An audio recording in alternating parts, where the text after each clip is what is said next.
Hey y'all. So it's almost that time. So for the ladies who want to do the canning live, this is what this video is for. So if you don't want to do that or not interested, you can just cut this off. All right. So for the ladies who want to do the live canning, we said the first week of March. So what are we doing? Are we doing March 1st, which is the first day? What?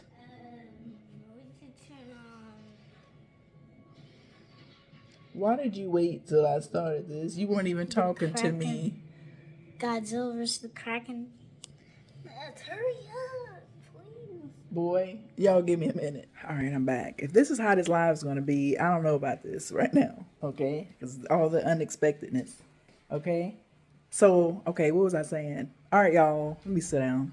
So, are we doing March 1st, which is the first day of Women's Month? I can't keep up with all the months. Or are we doing March 3rd, which is a Sunday, and it'll be an afternoon after I get back from church and probably get my church nap.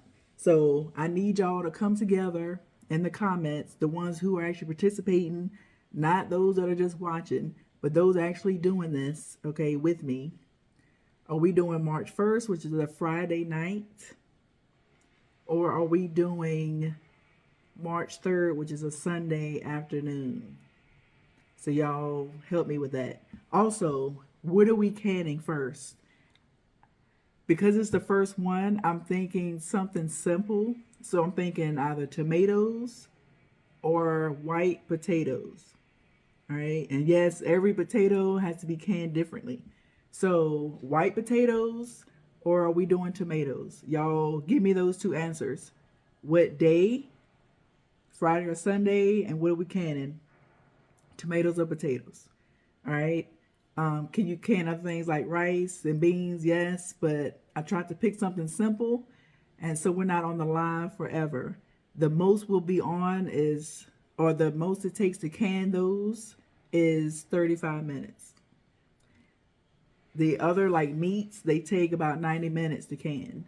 So we're going to start off small with the short amount of time, and then we'll go up. All right, y'all. So y'all give me that. Also, I lost my train of thought. I'm gonna go over the stuff because we gotta. That's it gives us a week, really 2 weeks, all right, to get ourselves together. So since we're pressure canning, this is what the pressure canner looks like. This is the one I have. All right. You need to have a pressure gauge. You also need a weight. All right. So if you don't have those, you got time to get on Amazon. They have same day and next day. All right. I know because I broke mine and I need another one and they sent it right to me. All right. So make sure you have a pressure canner with the gauge, the pressure gauge, and the weight. All right. Now inside, make sure I don't drop this again. Make sure you also have your racks. Okay. Some of them come with it. Make sure you have these. I have 3. Actually, I have several. Um, and then I have this one. I think this one came with it. And these other 2 I bought extra from Amazon. Okay. And these are also, if you stack them on top, you don't want your cans rattling at the bottom. They also have plastic racks that expand. I don't have one on me, but I do have one. It's a plastic. I'm trying to find it because I don't want this video to be long. It doesn't matter right now, but they have silicone ones that go on the bottom as well, because you do not want your cans rattling and breaking. All that work for nothing. All right. This is the water bath canner. You can just get a regular pot that you be cooking in, but this is the one I use because I do can a lot of batches, so I don't need the little pots. And this one comes with a rack. All right. But again, we're pressure canning. If you happen a water bath can, I'll give instructions on that while we're doing it. But the difference is water bath canning, you just need boiling water and has to cover the jars in order to seal. Also, when you're done canning those, the lids, you can reuse them. All right. When you pressure can, you cannot reuse them because it seals and it makes indentions in this little cushy part of the lid. You cannot reuse your lids when you pressure can, but you can when you water bath can. So that's important. Bless you, buddy. Now, the tools. Of course, you need jars. I have many, but this is the quart size. Again, we have a bigger family, so this makes sense. And it depends on what you're canning. And then you have the pint. All right, and I'll give you directions on how long to can for each. For those, so make sure you get your jars, whatever size you need. The tools. All right, this is to pick up the jars, like so. That is important because if we hot pack food, those jars are going to be in the oven. You want to pack hot food in cold jars. That's not going to work. So our jars will be in the oven, and this will come in handy. Also, when we pick them out of our canners, they're going to be hot. So this is important. And I had the link in my last video. Of course, the dog is whining right now.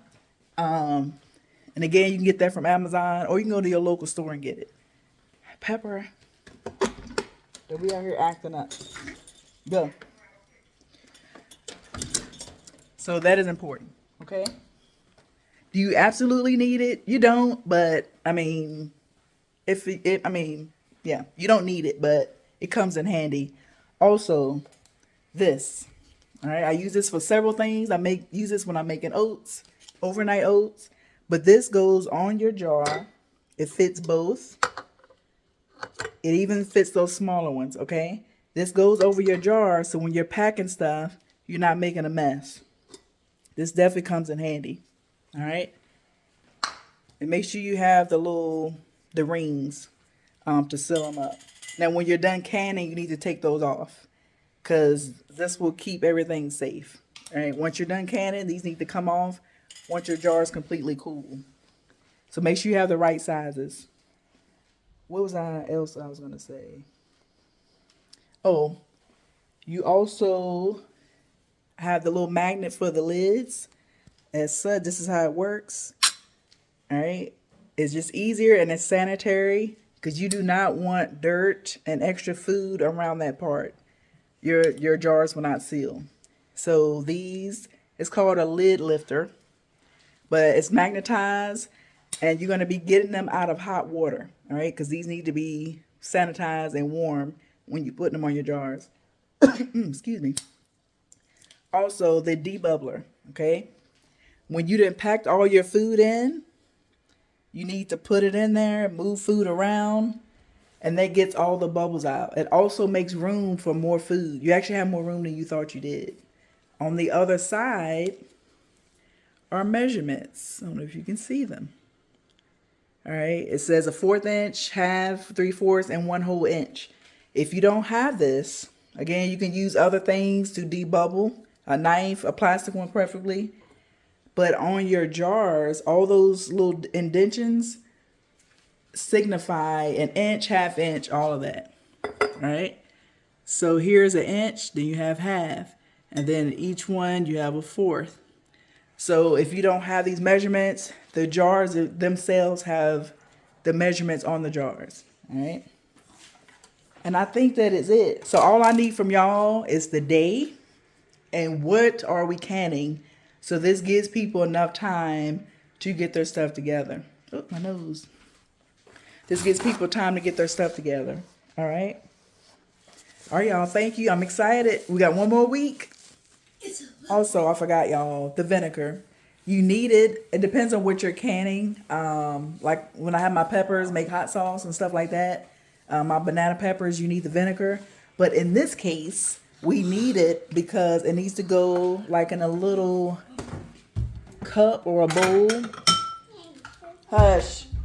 I put it in here. And then that's actually used because you're going to have a little paper towel or a rag.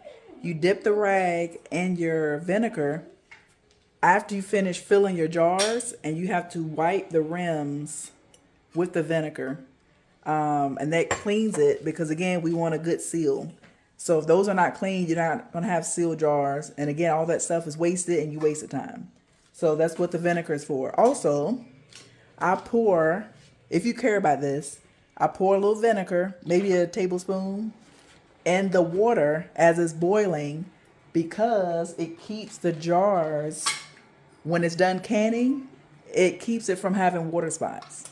Again, if you care about the appearance, if you don't, then don't do it. But I like my jars gianty. I like my my jars shiny after they finish cooling, and when I store it up, I don't want dusty looking jars, and then I want to see what's going on inside. So that's what the vinegar is for.